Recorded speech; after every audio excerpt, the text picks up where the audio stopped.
Okay, student, let me introduce myself. Can you hear?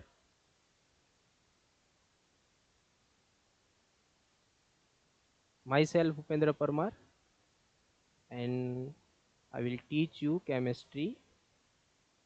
So, can you hear? Okay. So, let's start with a session. Hindi और English में comfortable हो ना आप? ठीक है। तो आपका जो टेस्ट हुआ था ना, मेजर टेस्ट, जिसमें जेई और नीट वाले बच्चे ने टेस्ट दिया था, वो टेस्ट का सॉल्यूशन हम करेंगे और बारीकी से डिटेल में जो भी क्वेश्चन है वो सॉल्व भी करेंगे और उसके रिलेटेड जो भी थ्योरी है वो भी थोड़े एक्सप्लेन करते जाएंगे। ठीक है, तो लेट्स स्टार्ट। तो फर्स्ट हम स्टार्ट करते हैं जेई के क्वेश्चन से।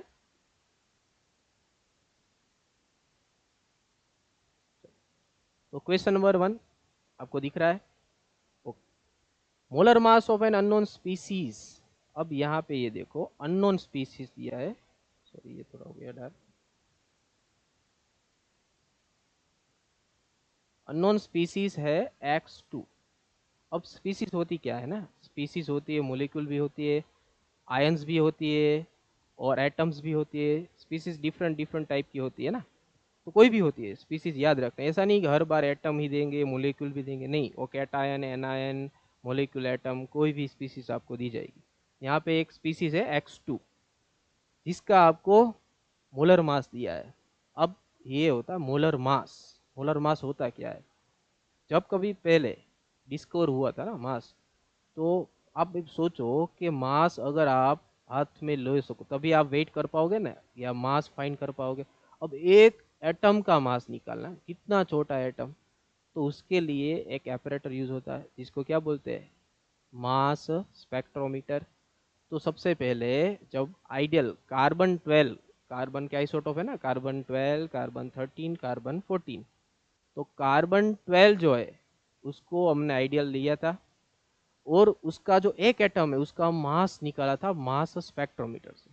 और उससे टोटल जो एटम्स थे जिसको हम बोलते हैं एवोगैड्रो नंबर्स ऑफ एटम, यानी कि 6.022 10⁻23, बराबर। तो ये सिर्फ एक नंबर है, यानी कि ये सिर्फ एक प्रीफिक्स है। जैसे कि आप एक डजन ले लो, डजन क्या होता है 12 यूनिट, उसी तरह ये एक प्रीफिक्स है, यानी कि एक नंबर है। मैं बोलूँगा एवोगैड्रो नंबर पेन, यानी कि कितनी पेन हुई 6.022 10⁻23।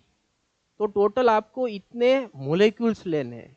तो जब किसी भी मोलेक्यूल या स्पीसीज के इतने आप यूनिट लेते हो और उसका मास निकालते हो, तो उसको बोलते हैं हम मोलर मास। याद रखना, मोलर मास क्या होता है, एवोगैड्रो नंबर्स ऑफ मोलेक्यूल का मास।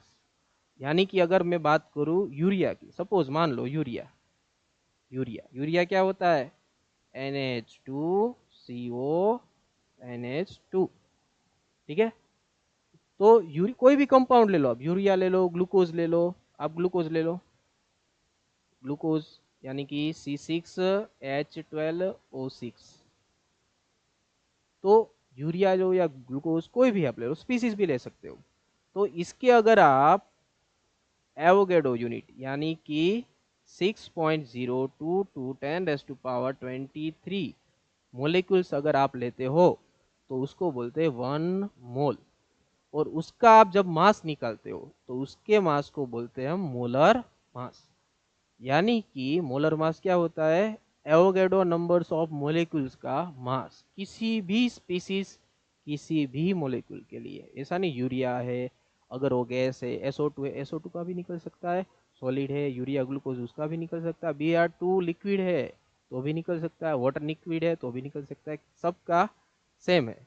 एवोगैड्रो नंबर्स ऑफ मोलेक्यूल का अगर आप मास निकालते हो उसको बोलते हैं मोलर मास।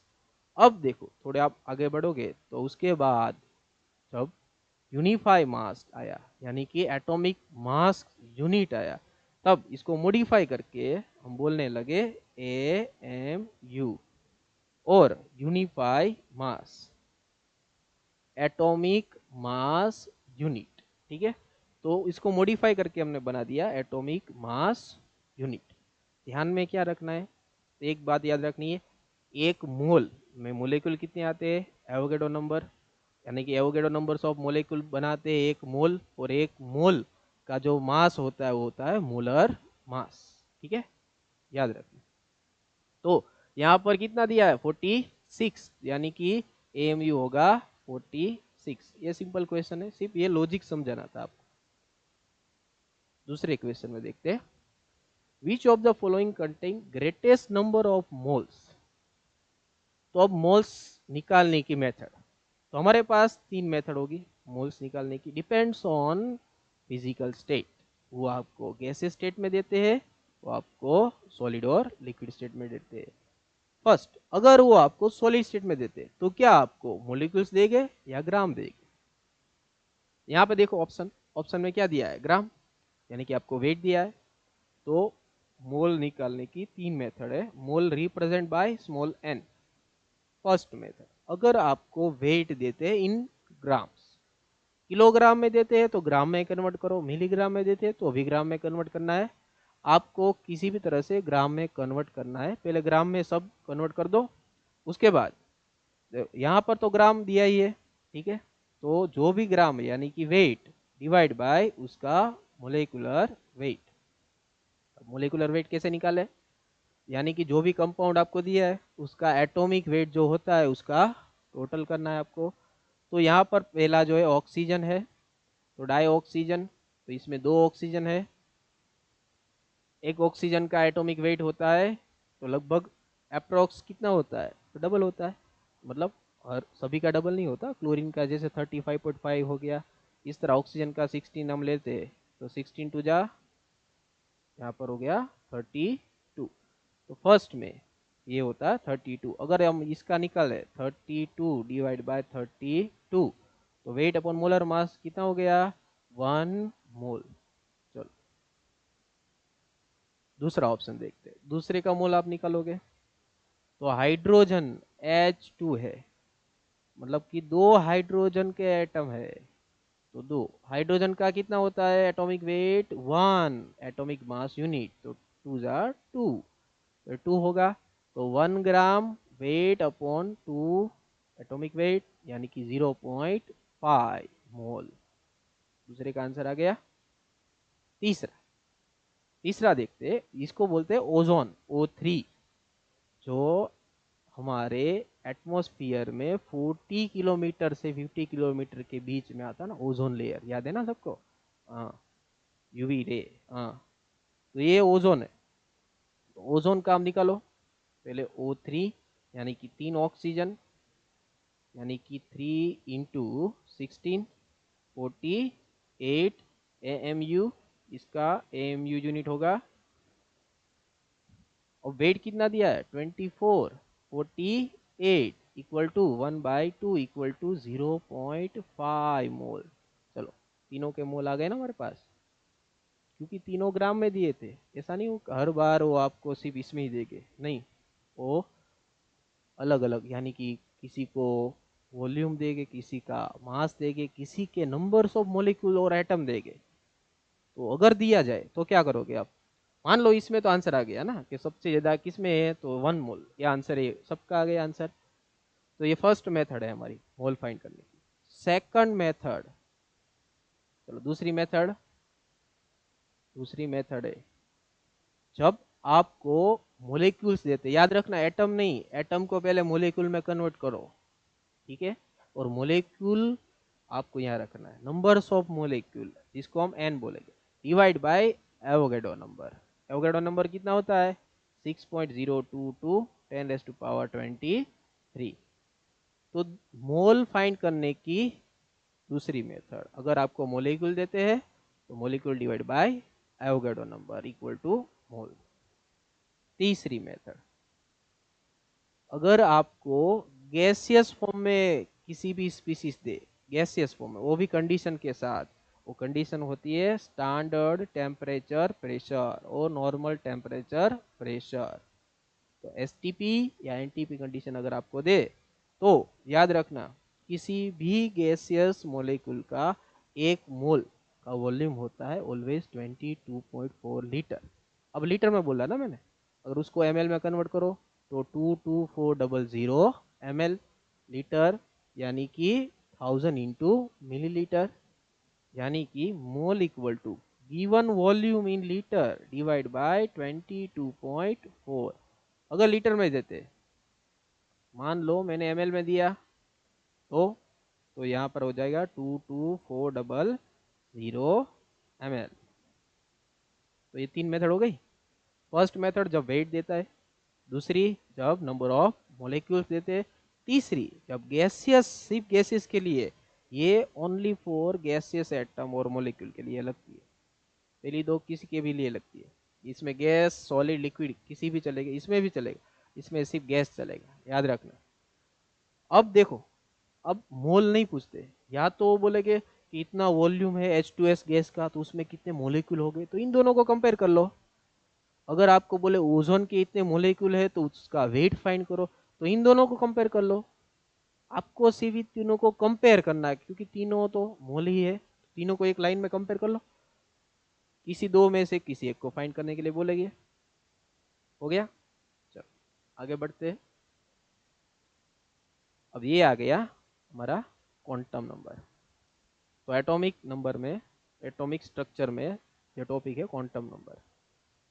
तो पहले तो याद रखो, क्वांटम नंबर का सेट दिया है, क्वेश्चन क्या है, विच इज नॉट पॉसिबल, यानी कि एक सेट आपको फाइंड करना है जो पॉसिबल नहीं है, मतलब वो गलत है। रूल क्या है, तो पहले ऑर्डर याद रखो, यहाँ पे ऑर्डर दिया है NLMS, यानी कि जो पहला जो है वो एन क्या होता है, प्रिंसिपल क्वांटम नंबर।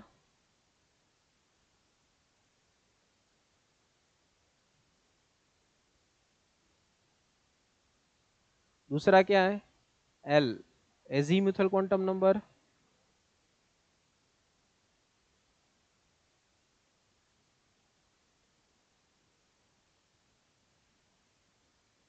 और तीसरा है मैग्नेटिक क्वांटम नंबर।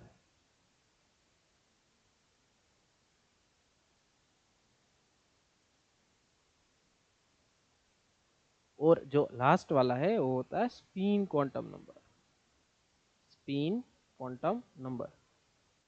ठीक है, सबको नाम याद है। ओके, तो पहला प्रिंसिपल क्वांटम नंबर, तो जो पहला दिया ये सब 3 3 4 4, ये जो है वो प्रिंसिपल क्वांटम नंबर रिप्रेजेंट करते हैं एन। और प्रिंसिपल क्वांटम नंबर यानी कि ऑर्बिट, यानी कि शेल। अब इलेक्ट्रॉन जिस जगह घूमता है ना, जहाँ पर इलेक्ट्रॉन पाए जाने की संभावना होती है, जिसको बोलते हैं शेल, तो वो जो शेल होती है ना वो होता है प्रिंसिपल क्वांटम नंबर। वो जितनी शेल ज़्यादा, यानी कि फर्स्ट शेल, सेकंड, थर्ड, उतनी एनर्जी उसकी ज़्यादा, ये भी याद रखना। ओके, तो एन होता है principal quantum number.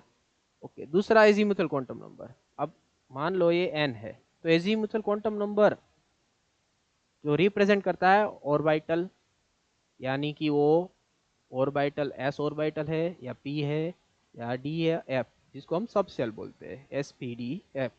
Possible value of azimuthal quantum number, अगर आपको एन देते हैं ना, तो एल इक्वल टू होती है 0 to n-1, याद रखना, अप टू n-1, एन तक नहीं, n-1 तक ही जाना है आपको। तो सब में आप चेक कर लो, देखो यहाँ पर n इक्वल टू 4, यानी कि L इक्वल टू 0 1 2 3, तो 3 तक जाना है आपको, तो यहाँ पर पॉसिबल है। यहाँ पर 4, तो L इक्वल टू 0 1 2 3, यहाँ पर 2 आ गया, तो ये भी पॉसिबल है L के लिए। यहाँ पर देख लो n equal to 3, L equal to 0 1 2, सिर्फ 2 तक ही जाना है, क्योंकि n-1, तो ये तो 3 लिखा ना L, तो ये हो गया गलत। और यही तो पूछा था, नॉट पॉसिबल। आंसर तो मिल गया आपको। ठीक है, अब यहाँ पे देखो, तो भी चारों के चारों ऑप्शन चेक करते हैं। यहाँ पर 3 है, तो पॉसिबल कहाँ तक होगा, 0 1 2, तो 0 1 2 में 1 आ गया, तो ये भी पॉसिबल है, यानी कि ये तीनों पॉसिबल है, सेकंड वाला नहीं है। ओके, तो ये पॉसिबल नहीं है। अब अगर ये भी पॉसिबल होता तो आप उससे आगे शिफ्ट करते, यानी कि थर्ड पे मैग्नेटिक क्वांटम नंबर। मान लो मैग्नेटिक क्वांटम ये पॉसिबल होगा तो भी आप चेक कर लेना एक बार मैग्नेटिक क्वांटम नंबर, बराबर, तीनों में। अगर ये चारों के चारों में एल अगर सही है तो उसके बाद एम चेक करना। एम की वैल्यू कहाँ से कहाँ तक होती है? -L टू 0 टू +L, जो आपको मैथ्स में सिखाते हैं, -2 प्लस। ठीक है, तो यहाँ पर देखो हमारे पास कितने हैं? 3। तो अब ये 100% सही नहीं है, अभी हमें सब चेक करना है ना। तो 3 यानी कहाँ से कहाँ तक जाएंगे? -3 से 0 से +3 तक। तो ये देखो +2, तो इसके बीच में आता है, आता है मतलब सही है, दो आते हैं। इसमें देखो यहाँ पर जाएंगे -2 से +2, तो -2 आ गया, आ गया तो सही है। यहाँ पर देखो ये तो गलत ही हो गया, यहाँ पर एक है ना L = 1, तो -1 0 +1, तो 1 तो आ गया इसमें, तो सही है। इस तरह चेक करना आपको मैग्नेटिक क्वांटम नंबर। उसके बाद लास्ट वाला आता है स्पिन क्वांटम नंबर। अब स्पिन क्वांटम नंबर सिर्फ दो ही आते हैं। क्यों? क्योंकि इलेक्ट्रॉन या तो क्लॉकवाइज घूमेगा या तो एंटी क्लॉकवाइज घूमेगा, किसी एक डायरेक्शन में घूमेगा। किसी भी ऑर्बिटल, ऑर्बिटल यानी कि एज्यूम कर लो एक बॉक्स है, अब किसी भी ऑर्बिटल में मैक्सिमम कितने इलेक्ट्रॉन होते हैं? दो। और एक होती है स्पिन क्लॉकवाइज तो दूसरे की होती है एंटी क्लॉकवाइज, याद रखना। यानी कि एक अपवर्ड्स डाउनवर्ड्स +1/2 तो -1/2, यानी कि स्पिन क्वांटम नंबर की दो ही वैल्यू पॉसिबल हो सकती है, कभी जीरो नहीं होती, या तो +1/2 या तो -1। और सभी में देखो या तो +1/2 लिखा या -1, मतलब सभी में स्पिन क्वांटम नंबर सही है। हो गया टॉपिक क्लियर? तो ये हो गया आपका आंसर बी। आगे बढ़ते, अब ये आ गया केमिकल बॉन्डिंग। बेसिक से स्टार्ट करते हैं। पूछा है हाइब्रिडाइजेशन, पहले पूछा है हाइब्रिडाइजेशन और लोन पेयर।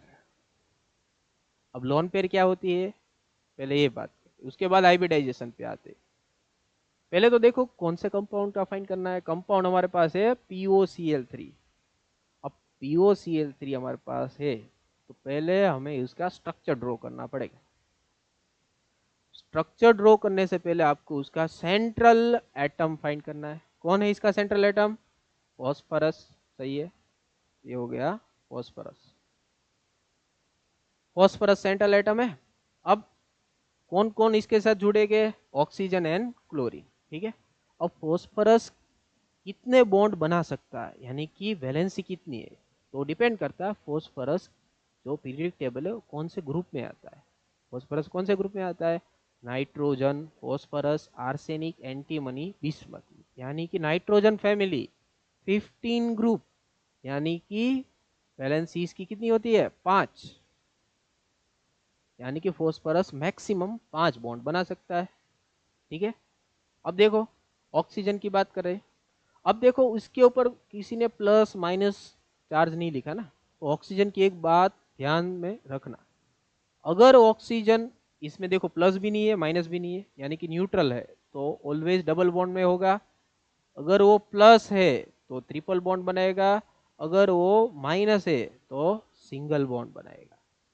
ये ध्यान में रखना, ये आता है लुईस डॉट स्ट्रक्चर में, वो भी इंपॉर्टेंट है, इसके ऊपर कितने इलेक्ट्रॉन पेयर आते हैं। अगर वो न्यूट्रल है डबल बॉन्ड बनाएगा, तो बचे कितने? 1 2 3 4, 2 लोन पेयर। प्लस है तो कितने बचे? 1 लोन पेयर। अब माइनस है तो कितने बचे? 3 लोन पेयर। ये ऑक्सीजन की बात ध्यान रखना, ऑर्गेनिक में भी आ सकती है, इनऑर्गेनिक में भी, सब में ये काम लगेगा।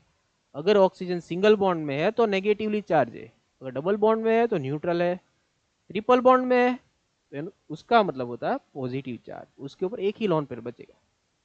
यहाँ पे है कोई चार्ज नहीं है, यानी कि हमारा ऑक्सीजन डबल बॉन्ड में होगा, तो इसके ऊपर फॉस्फोरस के ऊपर ऑक्सीजन होगा डबल बॉन्ड में।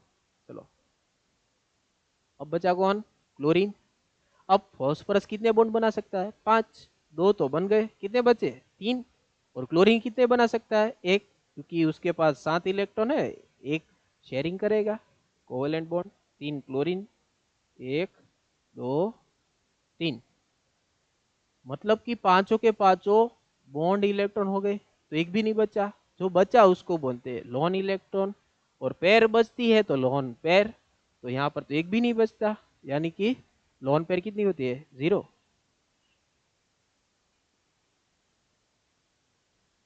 अपना माइक कृपया बंद रखे।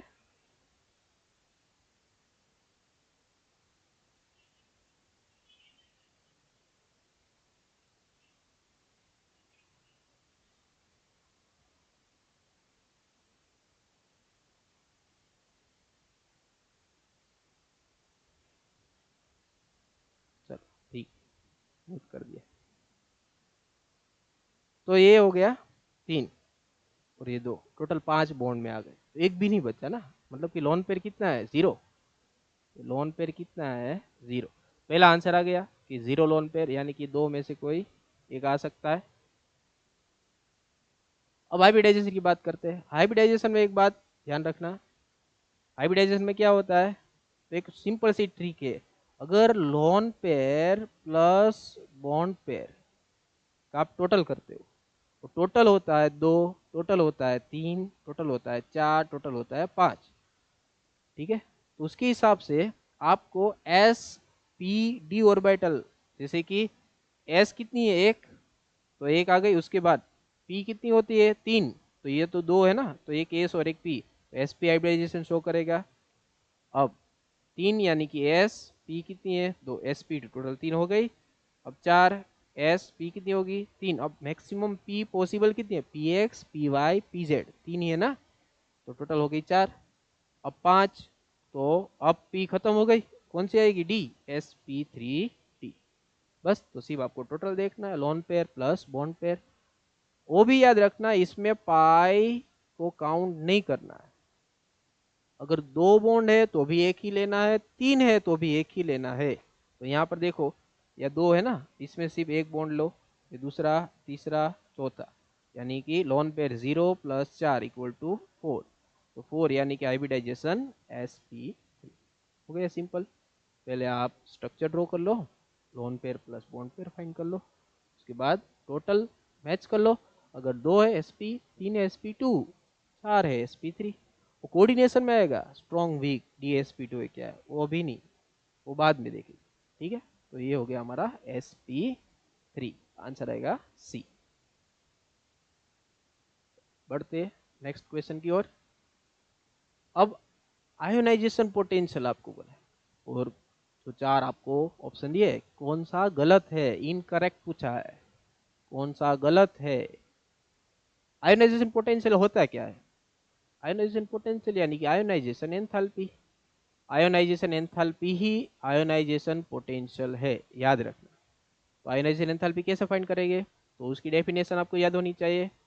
अगर आपके पास आइसोलेटेड गैसियस एटम है, तो उसमें से आप इलेक्ट्रॉन को रिमूव करना चाहोगे। Minimum energy required to remove an isolated gaseous element, ये वर्ड आने चाहिए। एक होता है आइसोलेटेड, दूसरा होता है गैसियस। अगर मैं बोलूँ सोडियम में से इलेक्ट्रॉन निकालो, तो आयोनाइजेशन एंथैल्पी नहीं होगी।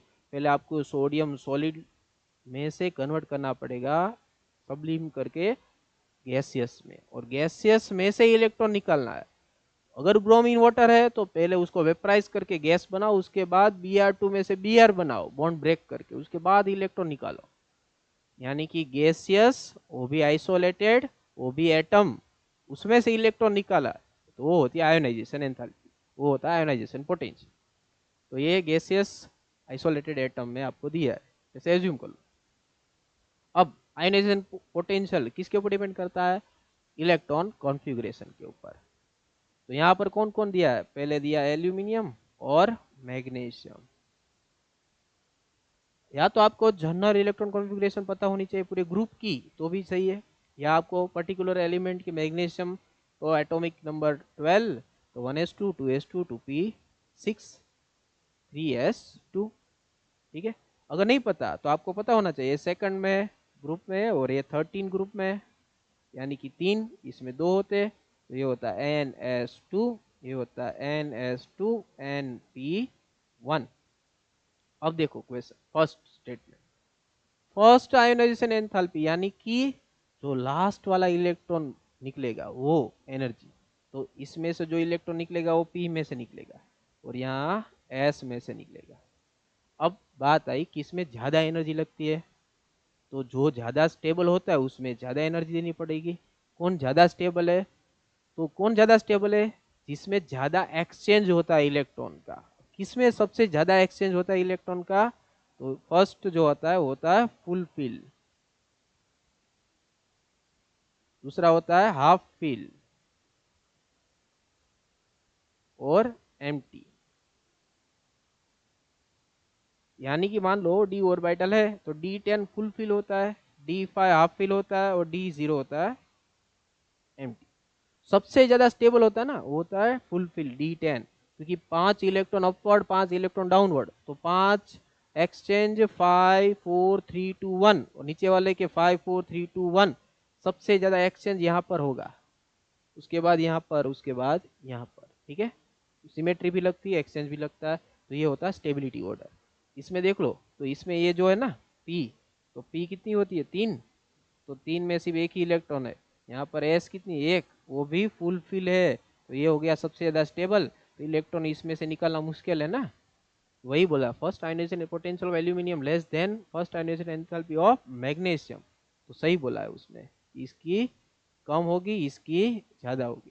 पूछा है गलत, तो ये सही है। दूसरा state, second ionisation magnesium and sodium. अब कंपेयर करेंगे मैग्नीशियम के साथ सोडियम को, यानी कि अब लेते हैं हम सोडियम Na, यानी कि NS1। अब देखो इसमें फर्स्ट आयोनाइजेशन नहीं देखनी, सेकंड आयोनाइजेशन देखनी है, मतलब कि दूसरा इलेक्ट्रॉन, तो पहला निकल गया तो NS2 में से बन गया NS1, इसमें पहला निकल गया NS0, तो NS1 में से निकलना है दूसरा और NS0 में से कौन सा स्टेबल है? तो फुल फिल नहीं है, हाफ फिल। तो आप बोलोगे सर ये यहाँ पर देखो एम्प्टी है ना, यानी कि इसमें तो इलेक्ट्रॉन है ही नहीं, उसके आगे वाला जो होगा ना वो होगा फुल फिल। ठीक है, तो फुल फिल ये वाला हो गया, तो सोडियम में ज़्यादा इलेक्ट्रॉन आपको निकालने के लिए एनर्जी ज़्यादा देनी पड़ेगी, यानी कि सोडियम में ज़्यादा होगी। और इसने क्या बोला है, तो सोडियम में इलेक्ट्रॉन निकालने के लिए एनर्जी कम देनी पड़ेगी, तो ये हो गया। तो second ionization potential of magnesium greater, magnesium greater नहीं है, कौन है? सोडियम, तो ये गलत हो गया और वही हमारा आंसर है इनकरेक्ट। तो आपका ऑप्शन जाएगा बी, याद रखें। आगे बढ़ते, चलो अब ये आ गया केमिकल इक्विलिब्रियम। केमिकल इक्विलिब्रियम में हमें फाइंड करना है Kp एंड केस। Kp हमें दिया गया है equilibrium constant for gaseous reaction, हमें फाइंड करना मोल पर लीटर में Kc। तो आपको पहले तो फॉर्मूला पता होनी चाहिए, Kp और Kc का रिलेशन क्या होता है? Kp equal to Kc RT raise to delta Ng। अब डेल्टा Ng होता है क्या है? डेल्टा Ng क्या होता है? तो पहले आप रिएक्शन में देखो, पहले तो सभी गैसियस में है ना उसी को ही सिर्फ कंसीडर करना है, इसलिए मैंने जी लिखा। जी यानी कि gaseous reactant and product, solid liquid नहीं चलेगा, ये भी याद रखना है आपको। तो सब गैसियस ही है, तो डेल्टा Ng कैसे फाइंड करेंगे? Delta Ng equal to total moles of product minus total moles of reactant. Product कितने मोल है? 2, रिएक्टेंट टोटल कितने? 3 + 1 4, 2 में से 4, 2 - 4 कितने हो गए? -2। Delta Ng equal to -2, Kc ये हो गया RT -2, Kp हमें तो Kc फाइंड करना है ना, तो Kc इक्वल टू Kp, तो ये नीचे जाएगा ना, तो RT रेज टू -2 हो गया।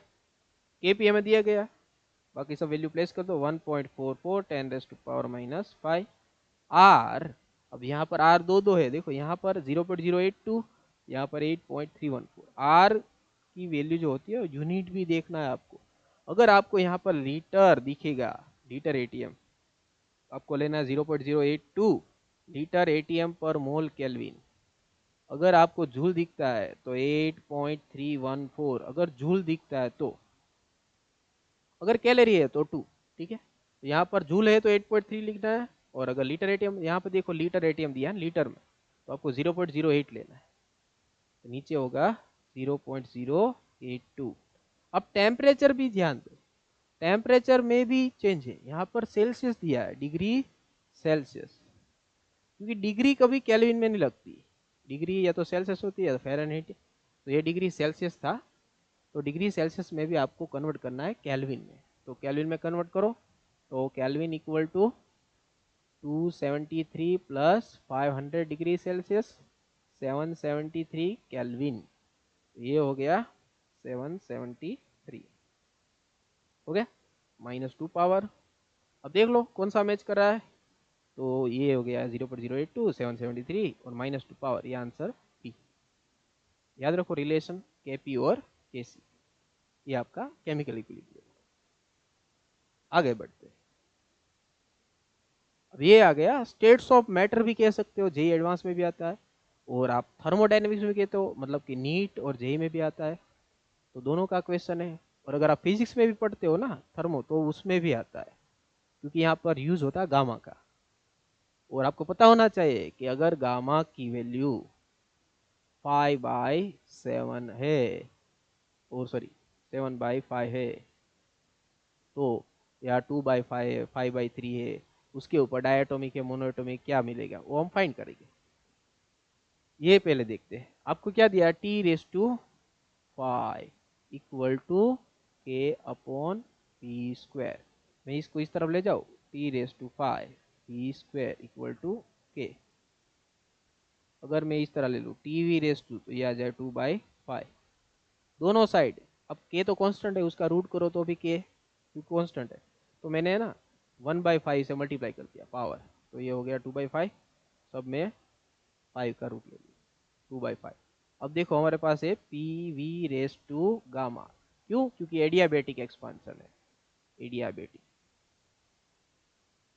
ये याद रखना, एडियाबेटिक के लिए PV⁵। अब P आइडियल इक्वेशन में क्या आता है, PV इक्वल टू NRT, यानी कि P इक्वल टू NRT/V। वापस से ये दोनों तो कांस्टेंट हो गए, तो P की जगह T/V लिख सकते हो, तो T/V, और ये क्या था, gamma, sorry V⁵ equal to constant, तो V⁵1 V⁵ तो T V⁵ equal to constant. देखो अब इसके साथ मैच कर लो, T⁵2/5 T⁵1 TV⁵2/5 TV⁵1, तो 2/5 इक्वल टू Γ-1, क्या आ गया गामा, इस तरह ले जाओ, gamma equal to 1 plus 2/5, gamma equal to 1 plus 2/5, LCM ले लो, 5 प्लस 2/5 यानी कि 7/5। ये किसके लिए है, ये होता है डायटोमिक के लिए, डायटोमिक यानी कि डायटोमिक गैसियस, जो मोलेक्यूल में 2 एटम होते हैं, उसका गामा होता है 7/5। ठीक है, लिख लिया, आगे बढ़ते हैं। नेक्स्ट क्वेश्चन, ये क्वेश्चन है रेडॉक्स का। क्वेश्चन तो बहुत बड़ा दिख रहा है, पूछा क्या है उसने, वहां पे ध्यान दो, क्वेश्चन में पूछा उसने SO2 सल्फर डाइऑक्साइड का एन फैक्टर। अब एन फैक्टर होता क्या है, क्या होता है एन फैक्टर, एन फैक्टर यानी किसी भी स्पीसीज, गैस, सॉलिड, लिक्विड, कोई भी आप ले लो, मोलेक्यूल, आयंस, किसी भी स्पीसीज अगर लेना है, एक मोल याद रखना है, एक मोल स्पीसीज या तो कितने इलेक्ट्रॉन डोनेट करता है या तो कितने इलेक्ट्रॉन एक्सेप्ट करता है। नंबर ऑफ इलेक्ट्रॉन गेन और lose by 1 mole of species, जिसको बोलते हैं एन फैक्टर। एन फैक्टर में एक मोल लेना है, तो यहाँ पर SO2 एक मोल लेना है, SO2 सिर्फ एक मोल। तो पहले देखो रिएक्टेंट साइड हमारा SO2 है, जो कन्वर्ट किस में हुआ, SO4 में, SO4 चार्ज कितना आता है, -2। क्यों -2, क्योंकि Na प्लस 2 सोडियम, एक SO4 सल्फेट आयन, इस तरह SO4 -2। अब पता कैसे चलेगा कि इलेक्ट्रॉन डोनेट किया है एक्सेप्ट किया है, और वो भी कितने डोनेट किए कितने एक्सेप्ट किए, नंबर ऑफ इलेक्ट्रॉन पता चलेगा जब आप उसका ऑक्सीडेशन स्टेट फाइंड करोगे। चलो इसका ऑक्सीडेशन स्टेट निकालो। तो सल्फर का एज्यूम कर लो एक्स, कितने ऑक्सीजन है 2, ऑक्सीजन का -2 इक्वल टू ऊपर कितने हैं कुछ नहीं 0, अगर ऊपर कुछ नहीं है तो 0, इसके ऊपर कितने हैं -2 इक्वल टू -2, तो x -4 equal to 0, x equal to +4 आ गया। तो SO2 में सल्फर है +4, ये हो गया +4 ऑक्सीडेशन स्टेट। अब इसमें निकालो, तो इसमें देखो इक्वल टू -2 लिखना है क्योंकि ऊपर -2 है। सल्फर को x ले लो, 4 ऑक्सीजन को -2 इक्वल टू भी -2 लेना है, x -8 equal to -2, x equal to 8 -2 equal to +6, यानी कि इसमें +6 में जाता है। तो सल्फर में पहले SO2 सल्फर +4 में था, उसके बाद +6 में गया, यानी कि ऑक्सीडेशन स्टेट बढ़ा। अगर ऑक्सीडेशन स्टेट बढ़ता है तो उसको बोलते हैं ऑक्सीडेशन, कम होता है डिक्रीज होता है तो उसको बोलते हैं रिडक्शन। तो यहाँ पर क्या हुआ 4 में से 6 बढ़ा ऑक्सीडेशन, तो इलेक्ट्रॉन डोनेट होते, तो 4 और 6 में डिफरेंस क्या है 2 का, यानी कि 2 इलेक्ट्रॉन इसने डोनेट कर दिया। अब देखो बैलेंस कर लो, यहाँ पे चार्ज +4, यहाँ पे +6 था, तो यहाँ 2 1 जा 2, 2 -2 कर दो, 4 4 हो गया ना, 2 इलेक्ट्रॉन डोनेट किए ना, यानी कि एन फैक्टर इसका 2 है। आ गया आंसर। इस तरह से आपको एन फैक्टर निकालना, याद रखना एन फैक्टर यानी कि एक मोल किसी भी स्पीसीज में, एक मोल कोई भी मोलिक्यूल कितने इलेक्ट्रॉन डोनेट करता है या कितने इलेक्ट्रॉन एक्सेप्ट करता है, नंबर ऑफ इलेक्ट्रॉन को एन फैक्टर बोलते हैं। आगे बढ़ते हैं,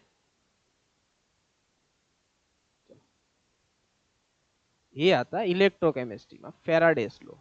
फैराडेस लॉ में क्या था कि कोई कैथोड के ऊपर मेटल डिपॉजिट होती थी, कितनी होती थी डिपेंड्स ऑन आप कितना करंट देते हो कितने टाइम देते हो, तो वही होता है फैराडेस लॉ। देखो हमें दिया है कॉपर सल्फेट, तो मेटल कौन है कॉपर, तो CuSO4 में पहले तो ये बताओ कॉपर की ऑक्सीडेशन स्टेट क्या है, क्या है +2, यानी कि कॉपर +2 में है ना, Cu+2SO4 -2, कितने इलेक्ट्रॉन एक्सेप्ट कर सकता है 2, क्या बनेगा Cu0, ये हो गया कॉपर सॉलिड डिपॉजिट हो गया कैथोड के ऊपर, तो कॉपर 2 इलेक्ट्रॉन एक्सेप्ट करके क्या बनेगा कॉपर सॉलिड। अब याद रखना ये जो 2 इलेक्ट्रॉन है इसको ही बोलते हैं हम फेराडे, तो कितने फेराडे एक्सेप्ट किए इसने 2 फेराडे, ये बात समझनी है आपको। कोई भी मेटल, मैं सोडियम ले लूँ तो सोडियम में Na+ तो 1 इलेक्ट्रॉन यानी कि 1 फेराडे लेता है, एल्यूमिनियम +3 तो 3 फेराडे लेता है, कॉपर +2 2 फेराडे, तो 2 फेराडे आपको 1 मोल कॉपर देगा, एक यानी कि 1 मोल। चलो 1 मोल का वेट कितना होता है यहाँ पर लिखा होगा, मोलर वेट कितना है 64 ग्राम, यानी कि 2 फेराडे 64 ग्राम कॉपर देते हैं। अब हमें कितना कॉपर मिल रहा है 0.16 ग्राम, तो यानी कि कितने फेराडे 0.16 ग्राम कॉपर देते हैं। सिंपल है, अगर कुछ नहीं आता यहाँ पर और यहाँ पर डिवाइड कर दो, बीच में इक्वल टू लगा लो, हो गया। अब सब्जेक्ट बना लो, इसको सब्जेक्ट बनाओ।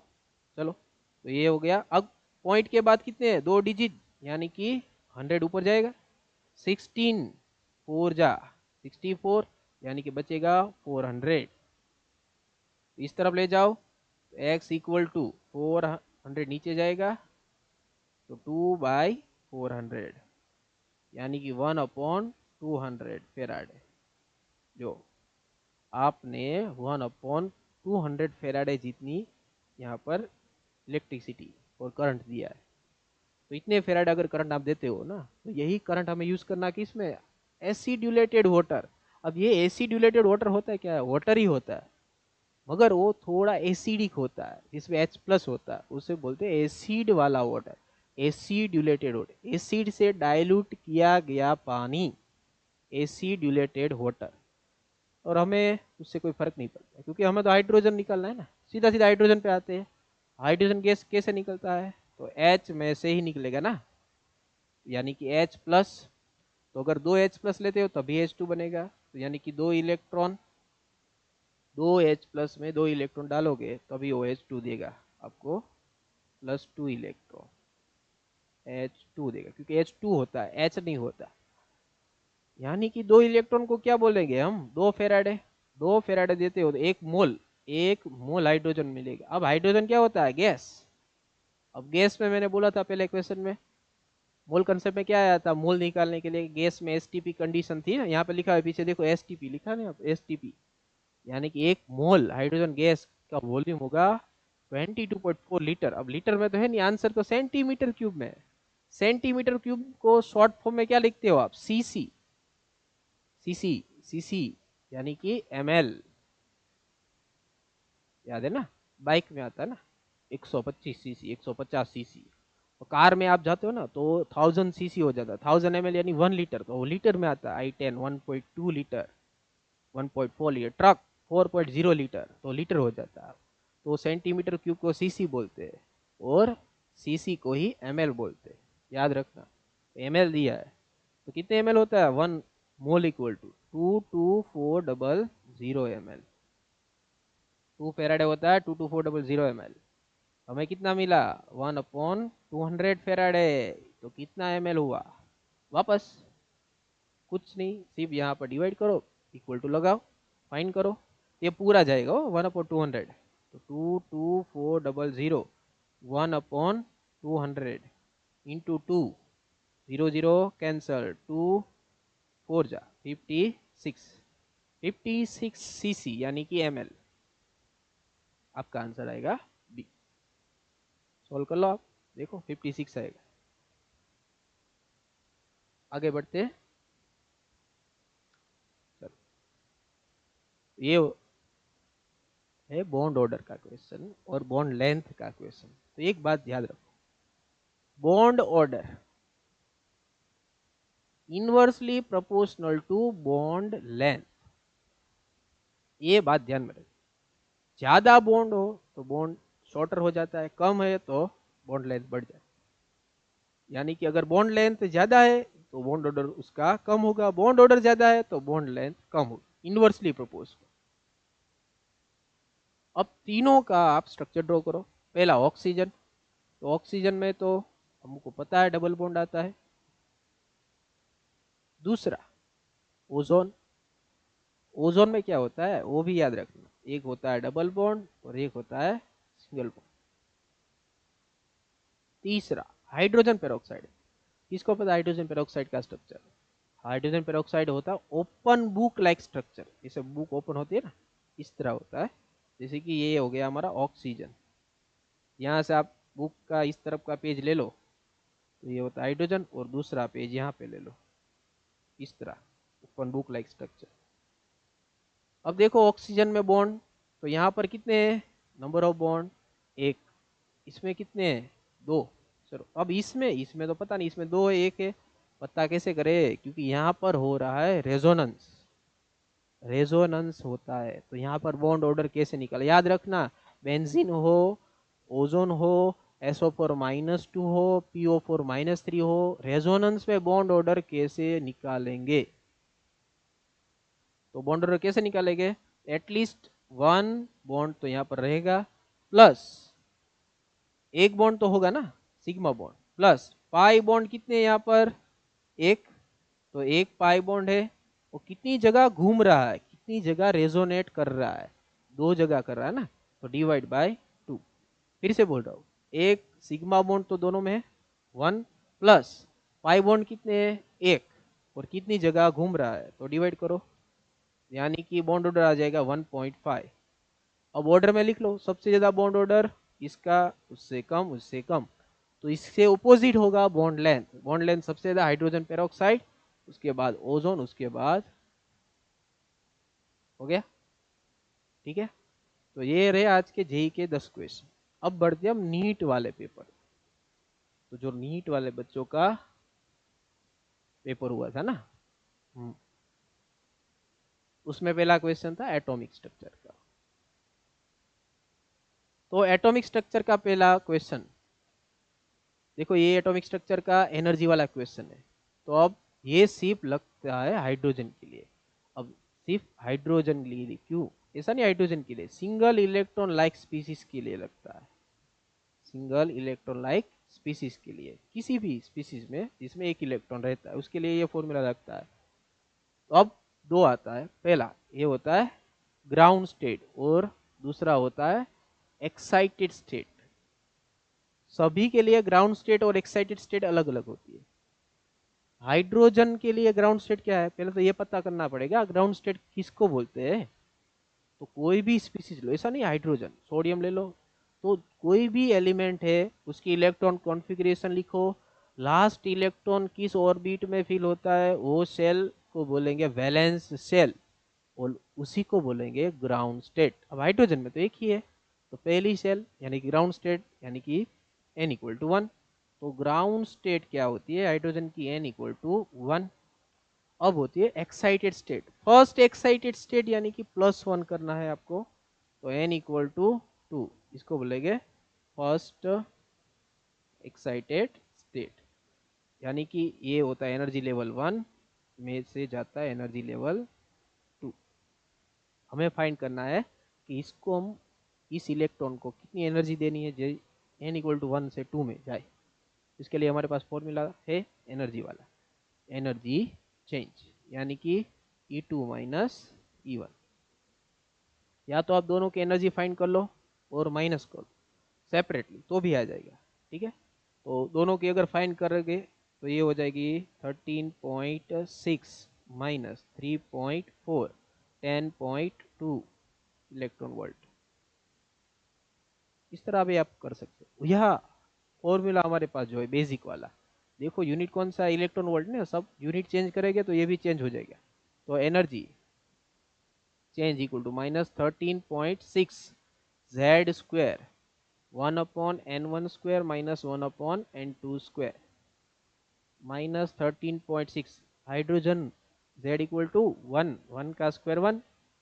अब कहाँ से जा रहा है, एक में से कहाँ जा रहा है, दो में, तो 2 का स्क्वायर यानी कि 13.6 1 - 1/4 यानी कि 13.6। चलो एलसीएम लो तो इसका 1/1 - 1/4, तो 4 यहाँ जाएगा, 4 - 1 यानी कि 3/4, तो 3/4 कितना आ गया, 13 3 जा 39, 6 3 जा 18, तो 14.8 डिवाइड बाई 4 आ गया 10.2 इलेक्ट्रॉन वोल्ट।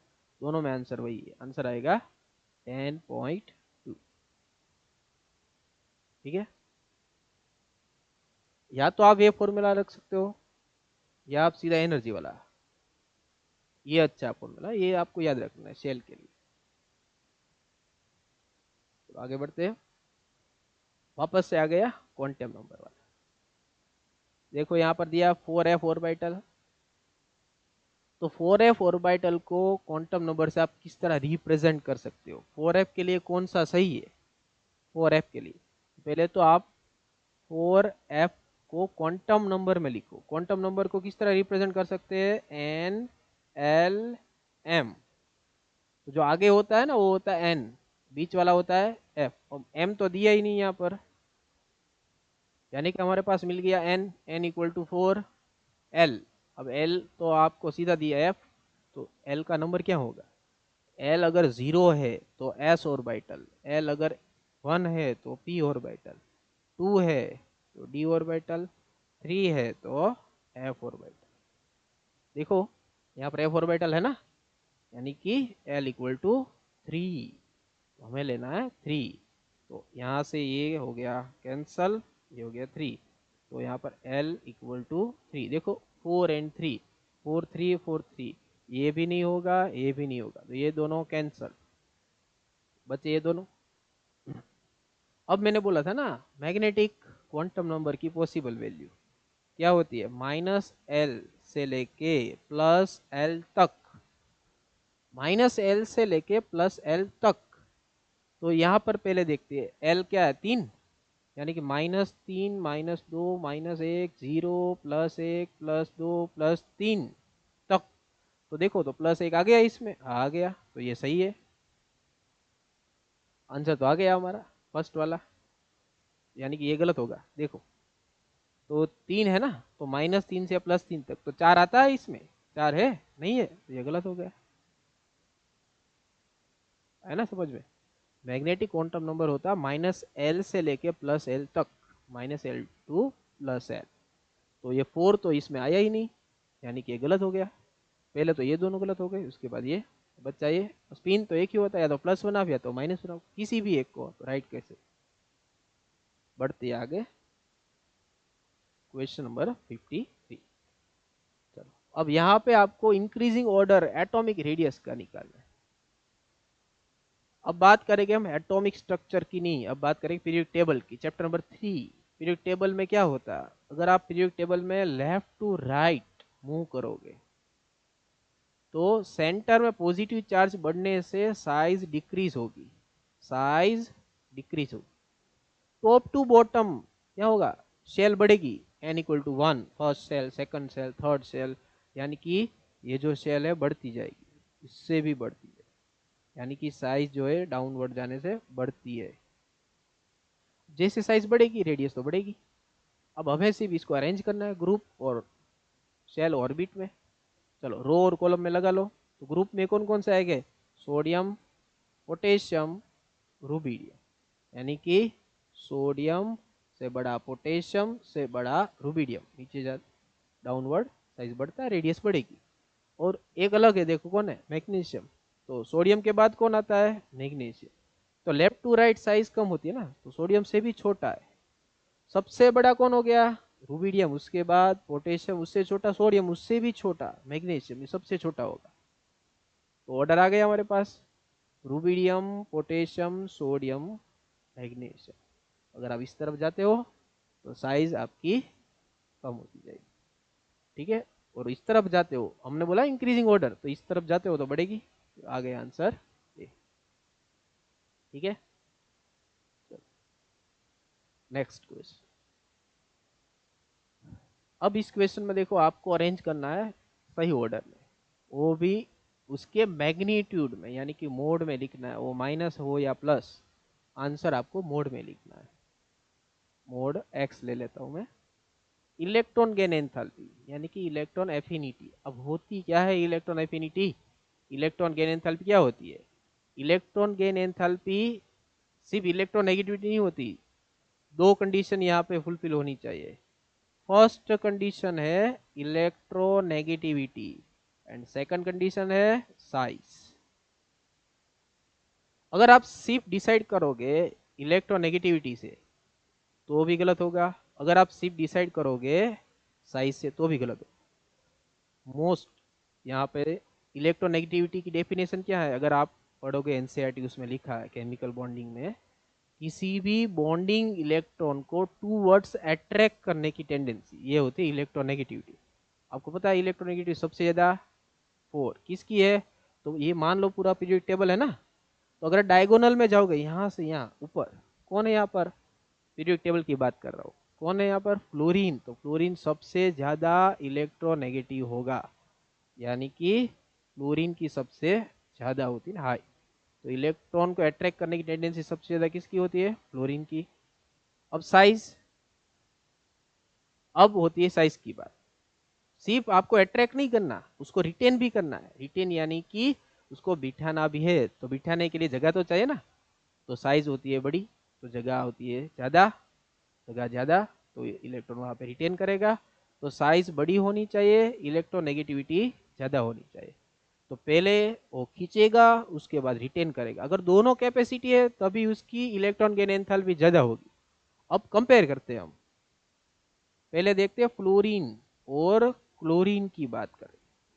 अब फ्लोरीन क्या है कि खींचेगा बहुत ज्यादा, क्योंकि इलेक्ट्रोनेगेटिविटी ज्यादा है, मगर उसके पास साइज कम है ना। अब इसके पास भी 7 इलेक्ट्रॉन, तो इलेक्ट्रॉन बिठाएगा नहीं ना, जगह ही नहीं है इसके पास। तो इलेक्ट्रॉन नेगेटिविटी तो ज्यादा है, इलेक्ट्रो एफिनिटी नहीं है। इसके पास देखो ये इससे थोड़ी कम है मगर खींचेगा, क्योंकि ये भी इलेक्ट्रोनेगेटिव है ना, क्लोरीन भी 3.5 है इलेक्ट्रोनेगेटिविटी। इसके पास भी 7 इलेक्ट्रॉन है, मतलब इसके पास जगह है, तो यहाँ पर इलेक्ट्रॉन बिठाएगा, तो इसकी सबसे ज्यादा होगी इलेक्ट्रॉन एफिनिटी, यानी कि इलेक्ट्रॉन गेन एंथैल्पी। ये दोनों में कंपेयर करते हो तो क्लोरीन की सबसे ज्यादा है।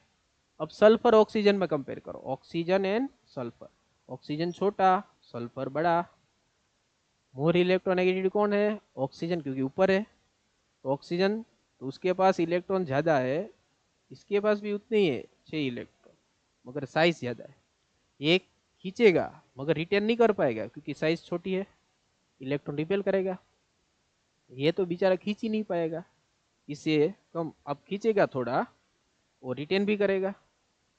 ठीक है, तो ये इससे ज़्यादा इलेक्ट्रो एफिनिटी वाला हो गया और ये इससे ज़्यादा हो गया। तो सबसे ज़्यादा इलेक्ट्रोनेगेटिविटी किसकी है? क्लोरीन की, मगर उसकी साइज़ कम है। क्लोरीन की ज़्यादा है, साइज़ भी ज़्यादा है, तो सबसे हाईएस्ट होता है क्लोरीन। तो ऑर्डर किस में आएगा? सबसे पहले क्लोरीन, उसके बाद फ्लोरीन, इन दोनों में। तो इसकी साइज़ भी है ज़्यादा, यानी कि सल्फर, उसके बाद ऑक्सीजन। याद रखना, हाईएस्ट एफिनिटी क्लोरीन में, लोवेस्ट एफिनिटी ऑक्सीजन, यानी कि सबसे ज़्यादा क्लोरीन, सबसे कम ऑक्सीजन।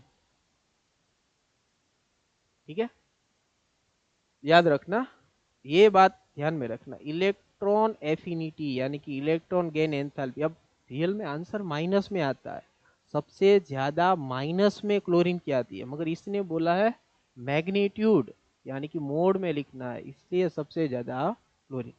ठीक है, अब थोड़ा टाइम कम है, तो नेक्स्ट जो क्वेश्चन है हम अगले सेशन में सोल्व करेंगे। थैंक